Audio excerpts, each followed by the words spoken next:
আসসালামু আলাইকুম প্রিয় বন্ধুরা, কেমন আছেন সবাই?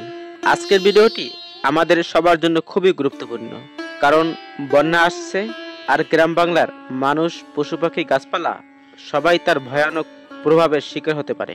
এই ভিডিওতে আমরা দেখাবো কিভাবে বাঁচানো যায় গবাদি পশু, হাঁস মুরগি, কবুতর, কিভাবে আগেই গাছপালা, চারা ও কৃষি জমি নিরাপদ রাখা যায়, আর কিভাবে আমরা নিজেরা ও প্রতিবেশীদের সাহায্য করতে পারে এই দুর্যোগে। পশু পাখি রক্ষার উপায়। যাদের গরু ছাগল আছে তারা জানে বন্যা হলে পশু রক্ষা করা সবচেয়ে কঠিন। এই অবস্থায় যেটা দরকার, গরু ছাগলের শেড উঁচু জায়গায় সরিয়ে ফেলা, খাঁচার নিচে ইট বা বাঁশ দিয়ে উঁচু করে তোলা, খাওয়ার পানি, শুকনো খাবার মজুত রাখা, অ্যান্টিবায়োটিক ও ভ্যাকসিন আগেই প্রস্তুত রাখা।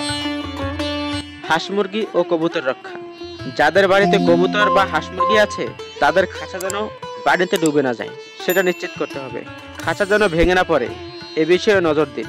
শুকনো খাবার, গম, চাল, ভুসি আগেই জমিয়ে রাখুন। অ্যান্টিসেপটিক পাউডার ও ওষুধ হাতের কাছেই রাখুন। গাছপালা ও ফসল রক্ষা। বন্যা আসলে সবচেয়ে বেশি ক্ষতি হয় জমির ফসল ও গাছপালা।